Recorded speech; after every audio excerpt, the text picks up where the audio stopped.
Hello and welcome to the Zoom with Our Feet podcast with me, your host, TMac. I am a professional photographer and videographer who also happens to be a teacher. Yes, I'm licensed to teach, and the photography lab is now open. In this edition of the ZoomPod, Cleveland-based director of photography Adam White joins me to talk about documentaries, aerial filmmaking, and the resistance. We've got our guest speaker for the day, and the photography lab is now open. Let's talk to a pro.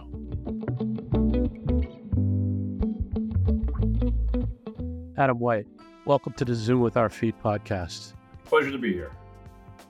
How did your filmmaking and specifically cinematography begin? I suppose I did a lot of photography in high school and many presidential administrations ago. And then when I, like almost everything I do, it was another thing that the guidance counselors couldn't give you any information on. So then somebody that I knew actually went to Wright State University down in Dayton, and they had a fairly robust film program. Of course, something I was interested in, something everybody's interested in. But I went down there, and for some reason I had the unrealistic confidence that I could make a living by being a filmmaker instead of an aerospace engineer, which is what I told my parents initially what I wanted to be until, math existed. And then I started on my way and applied what I knew from photography to filmmaking and cinematography. And fortunately, this does not occur at every school, but they had a pretty even split on practical and theory. So you could learn about deep shadows and key lights and three-point lighting, but then you could also watch Casablanca and see how film noir is applied and see it in real time. I think that gave me kind of a jump start on how to go down the cinematography road. Who influenced you and why? What were your influences? You name dropped Casablanca. What else? Yeah, Casablanca was later on, but I don't know if it's particularly influences, but it's kind of the taste that you grow up with. And as an 80s kid, I see The Right Stuff that was shot by Caleb Deschanel, or see Raiders of the Lost Ark that was shot with the film stocks of that time. You watch it in the opening sequence where Indy comes from. They're outside in broad daylight, but somehow he is in full black, which you could get with those film stocks back then. And then Doug Slocum lets him move into the light. And I've always been a super fan of that high contrast lighting. And Deakins continues on with that sort of thing. In the 90s and 2000s, it kind of went into the ditch and everything was overly lit and everything. But they look like my shot here. But yeah, growing up during the early 80s time when you could actually get sort of contrasty filmmaking like that really affected my tastes. There's a lot for that.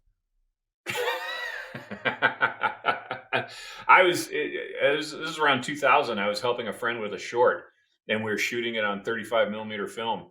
And we were in a dark room with a cigarette lighter, and we had trouble getting black. We couldn't make the walls were light colored, but we only had a lighter that was lighting the character's face, and black was tough to get in the film stocks at that point. So, well, that leads me to the basics. So, the exposure triangle means one thing to photographers. I've talked to some different genres and how they use it. Astro guys with their long exposures and the like. How do filmmakers manipulate that exposure triangle? Here comes some blanket statements.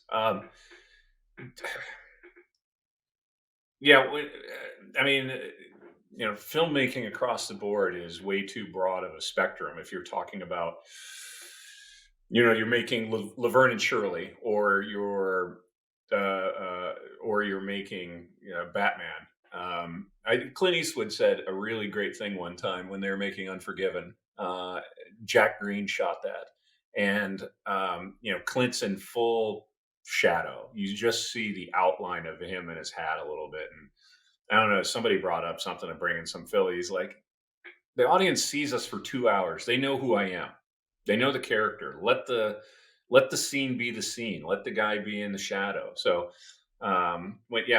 you start pouring through ideas when you get a script, and the genre and the application, whether it's on a phone or whether it's on an IMAX screen, and you get to kind of play in the sandbox accordingly, on how deep your shadows can go. How, are your actors gutsy? Do they need a beautiful flat lighting to take the crow's feet out, or are they gonna get down in the mud with their character? Um, there's a lot that starts at the top and then filters down. That then begins the conversation with, how are we tackling exposure? How are we tackling the final output? Because when I was shooting film, I liked, Look backwards. where's it ending up, which was an easier conversation back in the day. It's like, it's going to the theater. It's like, oh, okay, I know what we're doing, and I know how to frame it, versus television, even with a 16:9, or PG or R. And that doesn't mean violence or anything like that. It means grown-ups are going to watch it, so you can hold on the shots longer. You can design the shots longer, because they don't have small attention spans when it comes to that. I'm as a photographer, I'm all manual on the time, all the time. Yeah. I may, if I'm covering sports and it's sun in and out, don't tell me.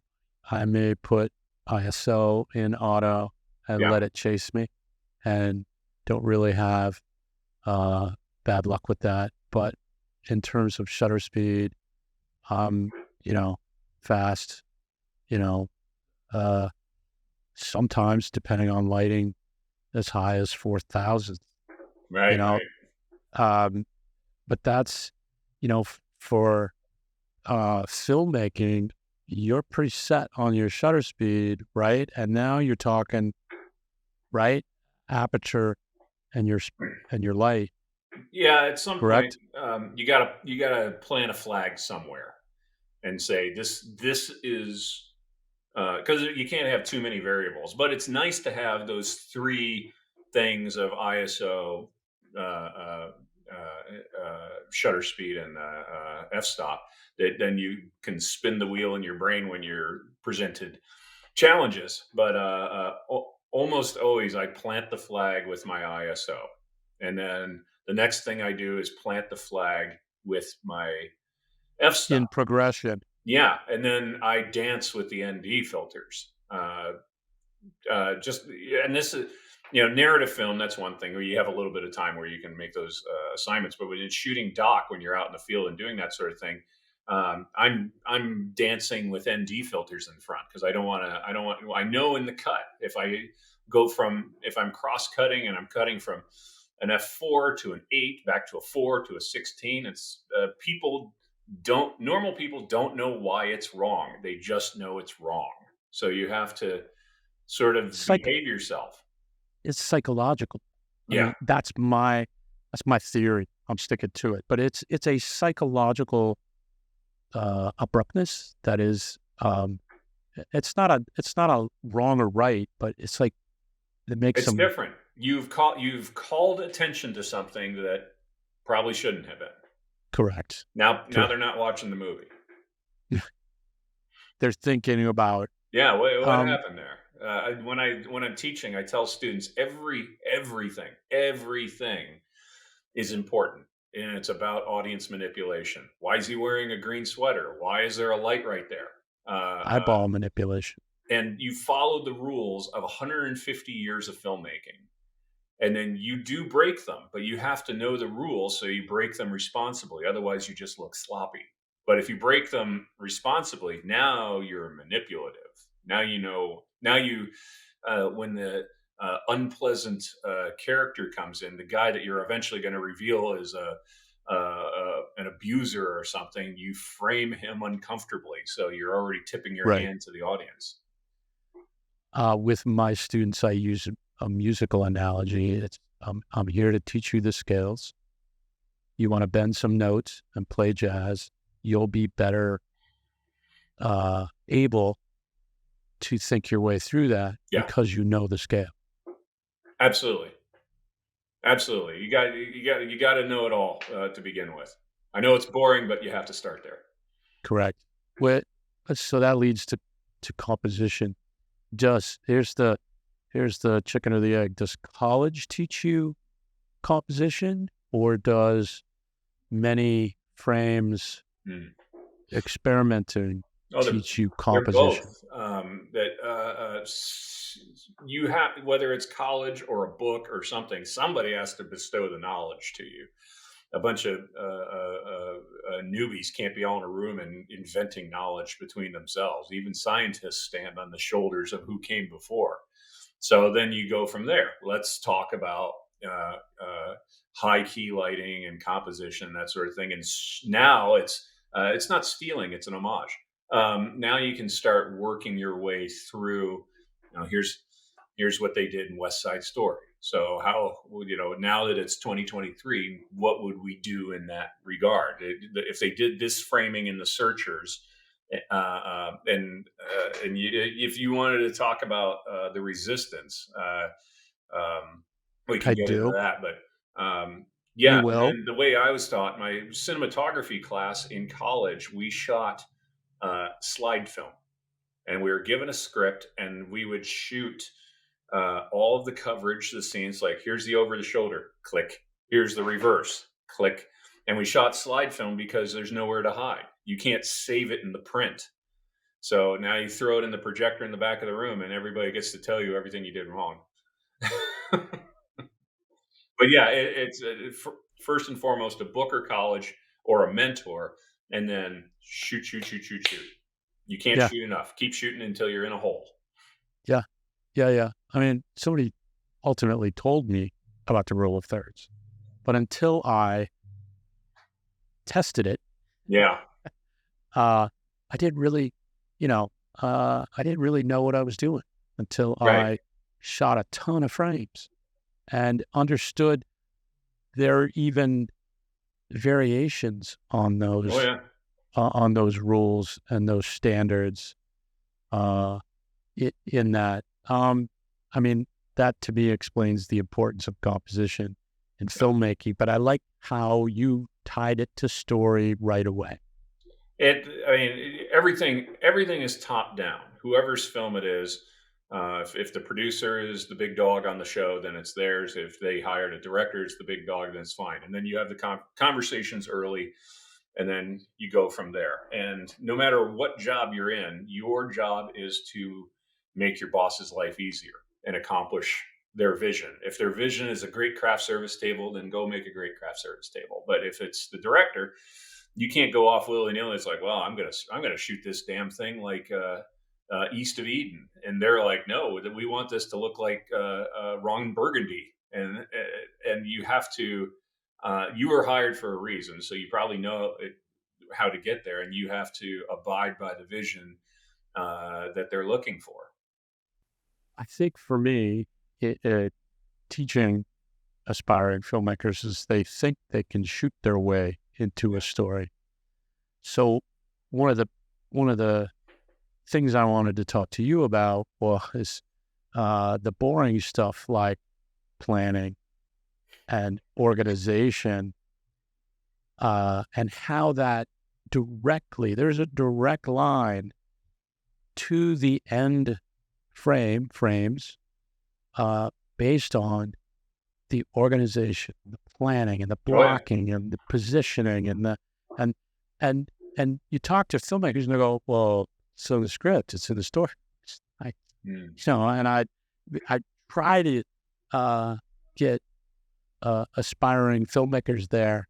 So this is sort of the advice part about planning and blocking. So pick a scene from your film Resistance. We're promoting it here. We'll talk more about it specifically coming up. But pick a scene, describe it like on the page, Right. and then give me some thought processes for some of those basic how to shoot a scene thing.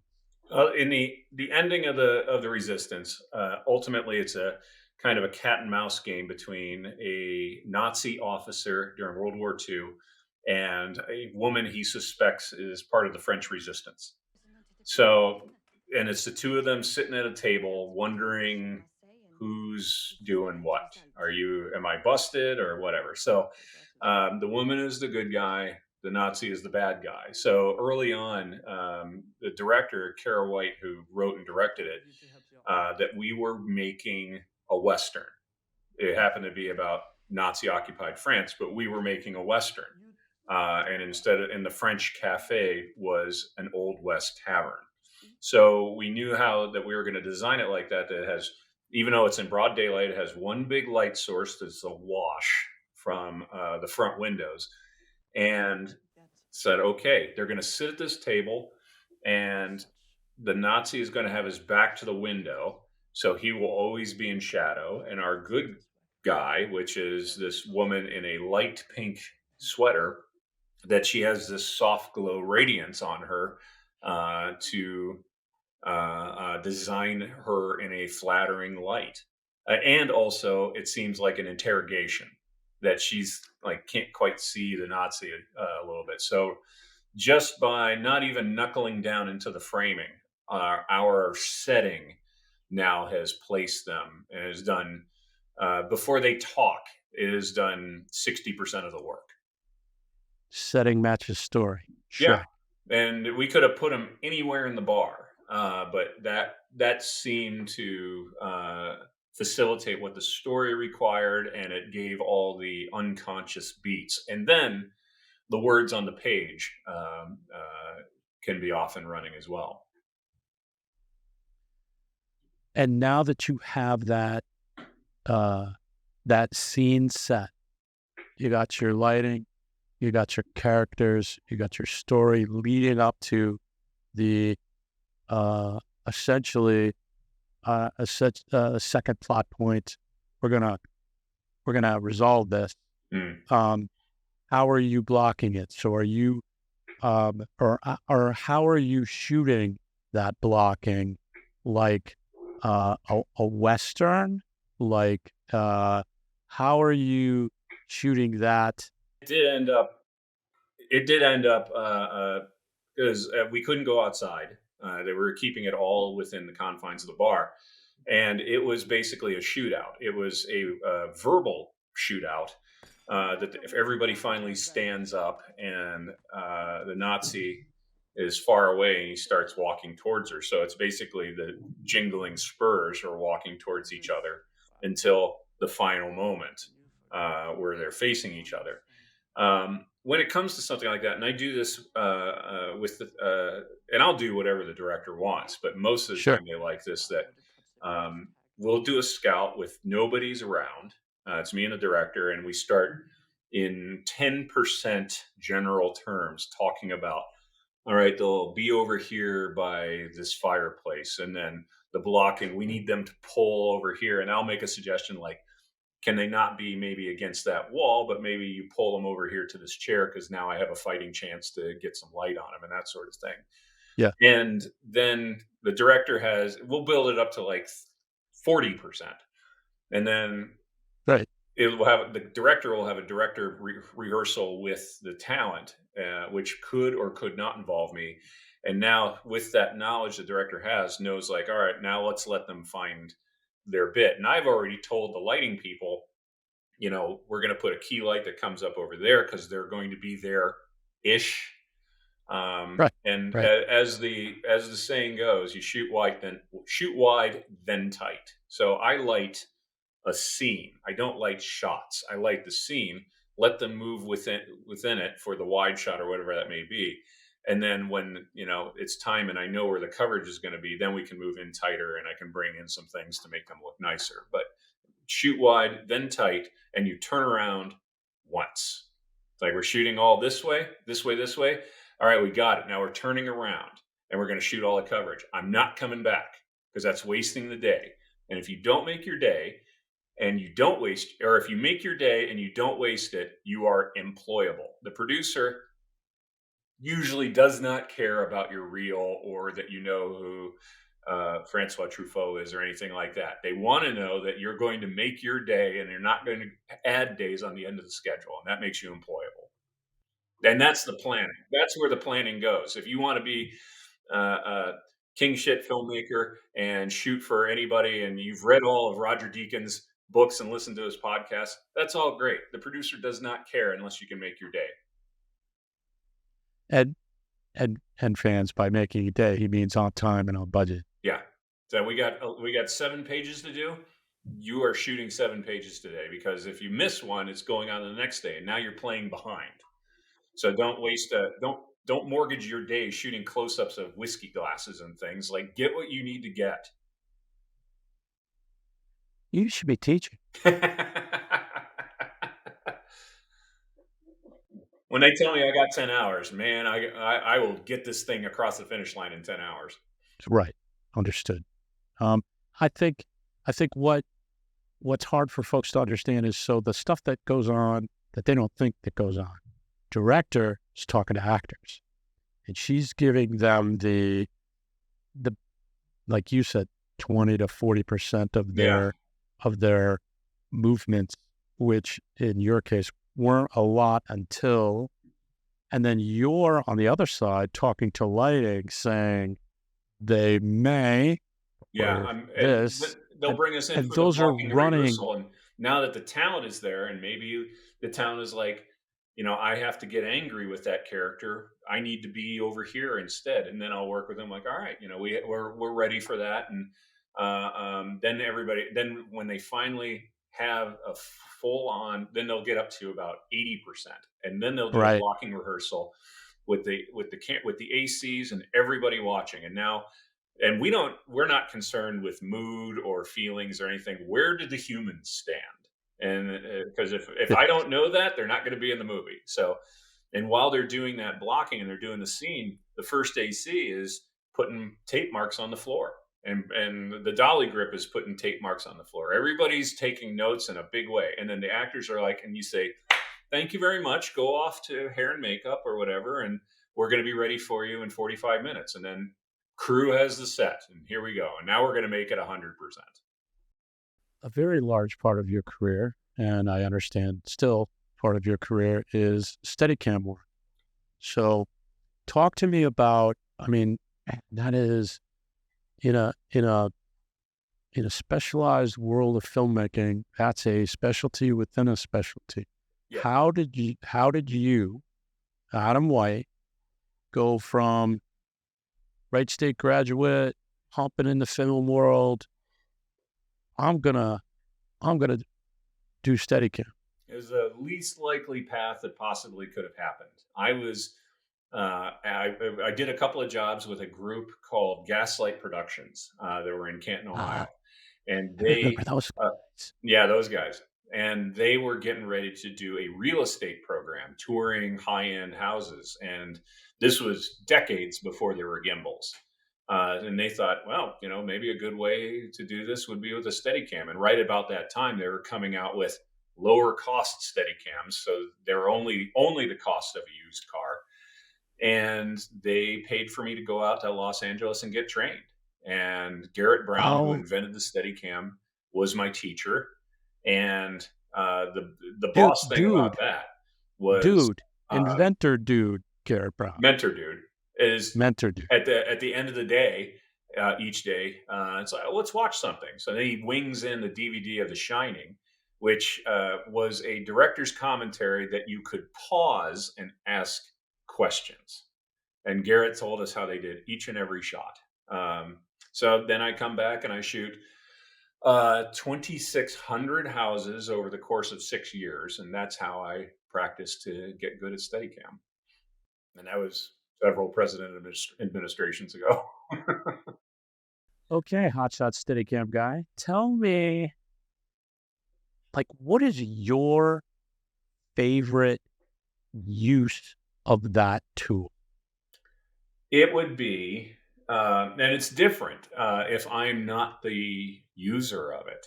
Like if I'm just watching a show and I'm suddenly, and I'm not easily distracted. Like I'm not getting into the filmmaking head, like, oh, they put their key light there. I'm not doing any of that. But if I'm noticing Steadicam, it might have been too much. Then it might have Ah, been a little bit inappropriate.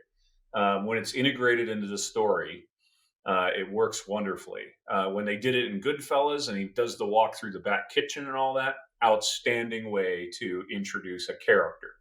I was watching Queen's Gambit, and they had a big long Steadicam shot of her walking in a hotel, and it just kept going on and on. And I think I was just they were just showing off, which maybe less of a reason. When producers sometimes will hire a Steadicam or a gimbal, and they do it because they think it will make the job go faster. That's usually not the best usage of it. you just answered. You just answered my second question, which was going to be because you were the one all those years ago that kind of laid that concept on me. That of course it's a creative tool, Yeah, which you just talked about, but it's also an economic tool. yeah. They think they can fire the dolly then, and they'll learn very quickly whether it's a Steadicam or a gimbal or anything else. It does not. It's not a catch-all. The Pentagon loves buying planes that they think can do everything, and nothing can do everything. But when you're operating, um, I've had somebody point at me and say, "And for this shot, we'd really like you to not move." Um, which I stood in the corner and shot because they thought it would take too long to pull the camera off. So instead, my body is on the clock for a 5 minute shot where I didn't move a muscle. And every Steadicam operator out there is at their best for their first shot, and they get worse throughout the day because their body is on the clock.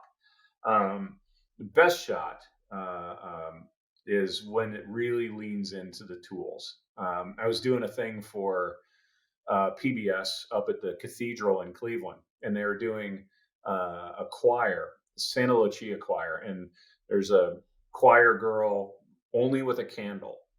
She walks out in the audience, and I'm pulling her with the Steadicam, and can hear in the headset they're like, "All you camera five, go camera five," and I just roundy round around her for a 3 minute solo.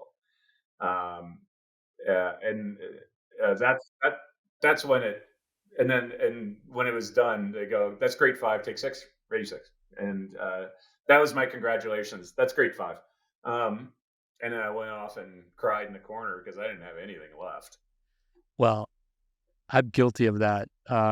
Full disclosure, Adam and I worked together on a project for our dear friend Phil Hoffman, shooting the Steel Drum Band. Yeah, It was really the first time for me that I got to pick my band, and you, of course, were on Steadicam, and that's really where that story and that whole thing came to be real for me, because I'm, it was a live event, and I'm cutting it like the sports dude that I am, and you went, sir, and I went, oh, I was like, oh crap, yeah, right, go on over there, sit down, yeah. and Put it on the shoulder. it's not, it's not. I love that the first shot you peak, and Yeah, then you are burning gas it gets towards worse the end of the throughout day. the day. Even if you have a nice big resting lunch, you're not going to be rested up until the next day. Having said that, I went out to LA. I was seeing a friend of mine. He's like, "Yeah, come to set." And I met their Steadicam operator. They were getting ready to go to lunch. And he shook my hand. And he's like, I gotta go. I'm not going to lunch. And I'm going to the gym. It's going in between. morning and afternoon of Steadicam. He's going to go to the gym and work out. Like, you are next level. That is not me. So lots of film work, 2,600 homes. Yeah. Give me, and you're still here, so I can ask this, but give me a good Steadicam mishap of Well, yours. yeah, I broke my golden rule, and I wasn't young or beginning. I'd gone a number of years doing Steadicam, so I was You knew I was better. doing a scene, and this was knowledge given to me by Garrett, that you don't do this. And so we were doing a scene. They were in the woods, in the metro park somewhere, and there was a woman running through the woods, and I was on a path. She was in the woods, and I have the camera turned sideways, so I'm running in a straight line with the camera pointed that way. And she's running pretty fast, and I'm keeping up with her, and I'm running as fast as I can. And that's the original sin. You do not run as fast as you can, because now you have nothing left to save yourself. So I'm running with her and keeping up, and the path I'm on starts slowly going downhill. And I'm going downhill, and the rig starts pulling away from me.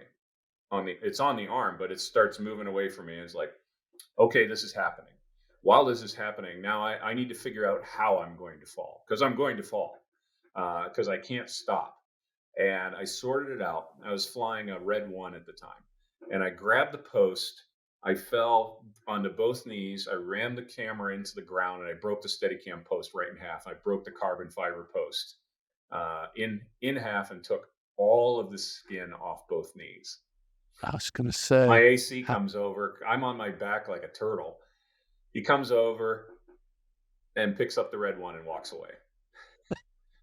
And the Red 1's built like a Russian tank. I think we cracked a filter. Everything else of it was perfectly fine. And I rammed it in the ground with like the force of a 300-pound man.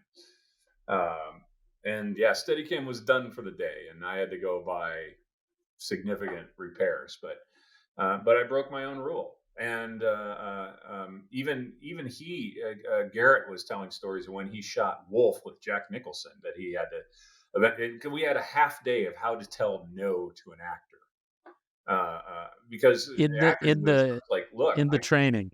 or to the director. I've done that, saying no to doing Steadicam on ice skates, and then they made me do it anyway. I had to, sports person, I had to go up to Ken Griffey Jr. one day, and I was flying a BL4, and you all can Google it. That is a whale of a camera. The body's about that big, 50 pounds on its own. And Junior was shagging fly balls in the outfield, and I was chasing him. No. Down at it was. I don't think it was Great American. No, it was Great American.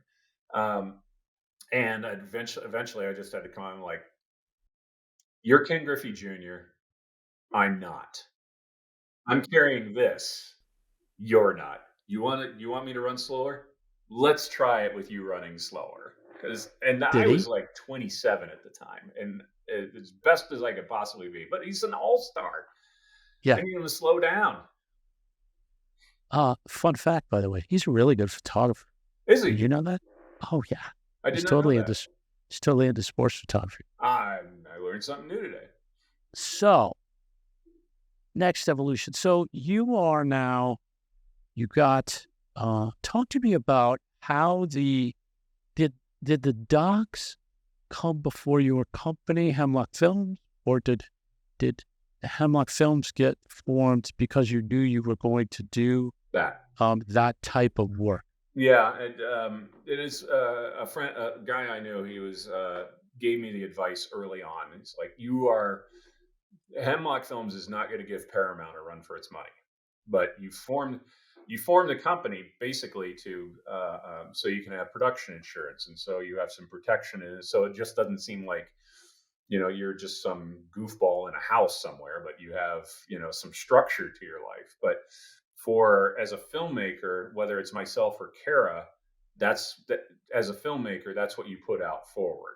And every production, even if Paramount hasn't done it, it's an independent film, but so you're making an independent film about igloos, then you make an LLC. You make a company, Igloo Movies LLC, so you have some protection. So that got formed. That got formed, and then I made docs after that. All right. So let's, because I'm a fellow airplane nerd, talk to me about, I really want to talk to you about the restorers and then what came after that and Red Tails. So talk about how you, I think, you can correct me if I'm wrong, you sort of leveraged your existing airplane nerddom and like, hey, I could shoot the airplanes, I'm sure, at some point. Yeah, it was again added to the list of things that your guidance counselor can't advise you on. It would be subject matter, and I had filmmaking and aviation as interest, and they're like, "Why don't you go get a communications degree?" I'm like, "That's kind of not what I asked, but okay." Um, when and growing up in Cleveland, at the Cleveland Air Show, as it was at the time, that it's on a hot ramp and it's jets all day. And I kind of hated it out loud. My parents would take me to that, and I just could not want to be somewhere else more. And I hate hot, and I'll go out at Christmas night here in shorts and go and grill steaks. You will not out cool me when it comes to that, but I'll melt if I go somewhere south. But then after college, I got introduced to a different air show in Batavia, New York, where it's not jets and they're older aircraft like B-17s and P-51s, and not like Cleveland where the hot part of the ramp is all cordoned off and you can't go there. And you can walk up to them, and more importantly, you could also walk up to the individuals that were flying them and the individuals that used to fly them, and now you're into something. And having one of my teachers was Julia Reichert, who's an Academy Award winning documentary filmmaker. And when you say documentary, that's also a big umbrella over many different genres. The ones that she makes are not the ones that I make.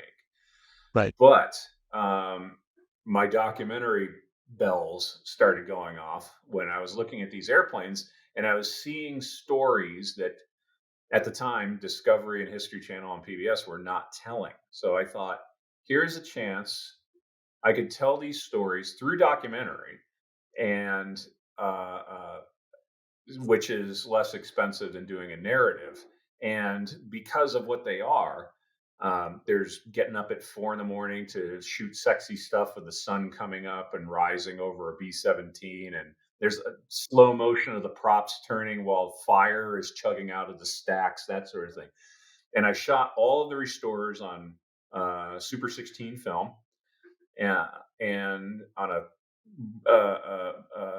criminally low ratio of 9-1 for it. And I did that because I could cut together a super sexy trailer, and I didn't matter. I was not part of the equation, but I could show investors, like, don't worry about me. Look at this. And they could look at whatever I had just shot and go, oh, that's kind of cool. What are you doing next? And then you can go on from there. So that's kind of how I got going with it, with credit cards to initially start with. And then I was introduced to a world that I had no idea how little I knew about it. And then I was off and running from there. And then you met all those old timers. Yeah. That restored them. Yeah.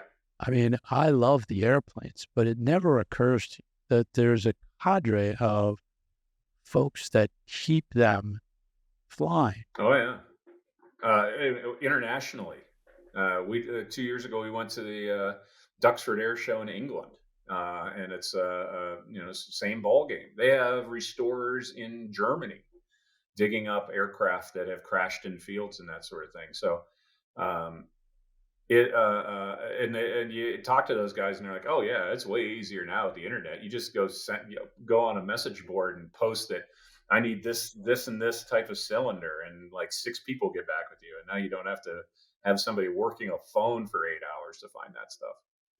Right. So So the Restorers is essentially the story of, It's a story of everyday people who choose to restore antique aircraft.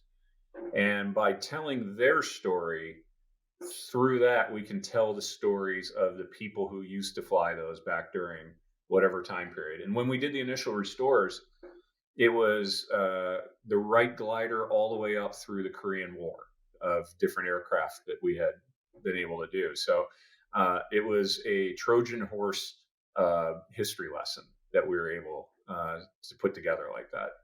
yes, it was. And then sort of the P-51 comes along in a couple of different places. So talk about, then it's almost like you start getting more specific as the bigger story leads to some of the other more specific stories. And one of my favorites is being able to tell the story of the Red Tails and the Tuskegee Airmen using the airplane. Yeah, and again, it's when I was doing the restorers, I was meeting people that would eventually be in my next film, and in doing that, there's a group up in Minnesota that were rebuilding a P-51 Mustang. They had a wild lineage to it, and they had decided that they were going to paint it in the colors of the Tuskegee Airmen. So then I was able to tell their story by telling the story of this airplane. And at that time, there was still a good amount. This was in '06 when the film came out, and I was able to interview a fair amount of Tuskegee Airmen leading into that film. What was the second part? So part 2 was the story of the plane and the tragedy, right? Yeah, And then and yeah. then and then the Reborn.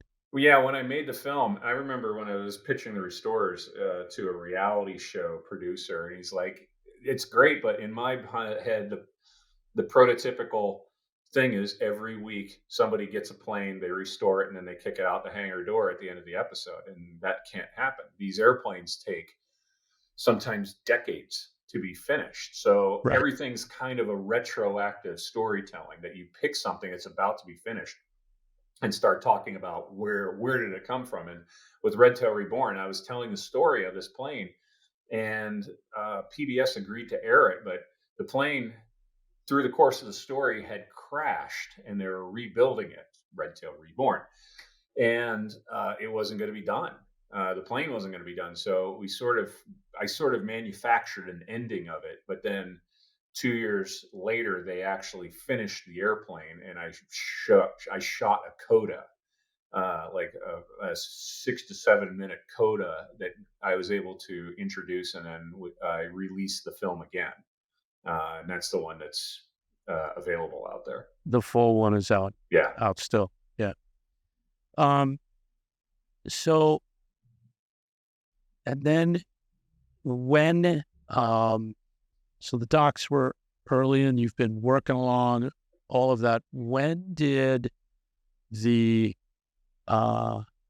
idea of narrative filmmaking, and I know the first part of the answer, which is everybody wants to make narrative film. Right. But how did what was the whole It's always genesis been of there. that transition? You're right. It's Right. always Right. been there, and it's just the opportunity of, is this a project that that we can introduce those elements into it and not and do it justice? Not like, we're just going to have, three guys standing around a trash can in leather outfits and say that, okay, they're a bomber crew, but how can we do this in a responsible way? And the first time we were really able to do that was when we did a movie called Rise Above Wasp. That was about the women pilots from World War II. And it was designed, first we did a Rise Above movie about the Tuskegee Airmen, and that didn't have any reenactments in it. Right. And it was very popular. The Commemorative Air Force drives around the country with that giant screen theater and shows that to people. And they said, immediately when we finished that, they said, we have to do one about the Wasp. And Kara and I early on said, this has to have reenactments. We have to, what I call the Apollo 13 effect. That if it's just a straight documentary, it's kind of forgettable. But if you have a narrative scene exposing the emotion of it, it resonates more. And then if you kind of pair it with a doc element, a little bit like how Band of Brothers did, but ours is much more 50-50. Now you can have that emotion, and then you also have the shortcut of doing a documentary where narration can cover some of what you can't accomplish budgetarily. So that's kind of how we started it. So you were doing not so much a full narrative, but Correct. It was a hybrid. reenactments within a hybrid. But you are still using all of the narrative techniques, Oh yeah, location work, scout, location, actors. absolutely. And was that a good way to transition to something full stop, written for the screen? It's Uh, always been there. Kara and I are also freelancers in the film industry. So, and when we're not doing Hemlock Film stuff, we are Kara's doing set deck, and I'm in the camera department. So, when we're working on narrative things, we've been working on narrative things for I've been doing it for 30 years. right. Like, what are we doing in here? Okay, it's a 2-shot there, and Yep. that's just it. The fact that we were doing it was not that hard of a transition. Right. Well, all of your work now is financing him Oh, every day. all day. Um, I think, um, so the company was formed, and now you're able then to shoot your own projects, which we we've walked through. Um, Let me ask some kind of nerdy questions, but I don't care. It's my podcast. Yeah, have that. What's your what's your what's your kit? Because I asked photographers and multiple bodies and multiple lenses, and I essentially have wide, medium, long Yeah, for any job. 2 bodies, blah blah blah.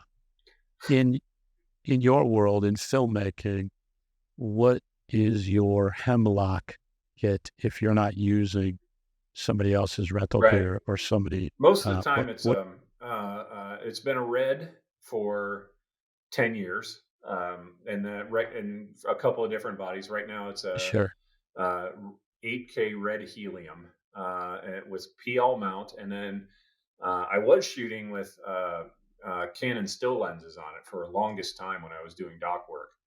Cinema lenses? Yeah, for with the zoom lenses, which was great for the dock. And then I just went and got 2 years ago. I went and got 2 Sigma zoom lenses as my primary dock lenses. I still have a set of Zeiss standard speed primes, but for the dock stuff, I almost exclusively have the Sigmas on. What are the focal lengths? It's 18 to 30 and 50 to 100. So you got wide and you got something that you could, and again, because I know you and I know, that 100 is very versatile. Oh yeah. You can get your back end and without having to swap a lens, Yeah. get your close up work Yeah. done as well. Yeah. It's a if I got the room, I love having the tight on there. The 50 for interviews is great if I have enough room to back up. Right, right. You're not shooting in a phone booth. What do you have your own audio package? Do I you do if I'm in trouble. I have a boom mic. I'm much more of a boom guy than a lav guy. But got it? I almost well, I always love having an audio person, so I don't have to think about that. But if I'm in Yeah. trouble and we couldn't bring somebody, then I just have a Sennheiser that goes either right into the camera or into a Zoom. Well, speaking of people, that was going to be my next question. And feel free to give your peeps some love, but who is your sort of have to have crew? Give me their job and throw out the person's name anyway, just to give them some love. But Sure. when you're doing Why I Fly, which is a web series that you do, I assume it's Kara and yourself. Yeah, that's it. I would love to have 2 people. When we were doing the Restorers television series, most of the time we swelled up to a whopping four. It would be Kara and I, and then Kevin Hines doing audio, and Amy Faust is the second camera. Particularly when we're doing events, because and a lot of the things we did for that series were events. Yeah, right. Somebody's flying the right glider at Kitty Hawk, so we need multiple cameras covering that, and we don't have too much control over it. So, Got it. Anybody else? well, when we did the episode number 5 of that series, which we shot first, um, it was the story of the Doolittle Raiders, and they were having a reunion. And to celebrate them, they were launching 17 B-25s to fly over the Air Force Museum in formation. So at Urbana, Ohio, Kara, or I'm sorry, was she there? My memory's starting to fade. At Urbana, Ohio, there was multiple cameras, one on a crane, one Jared Green with a crane, Alex Esber was another camera.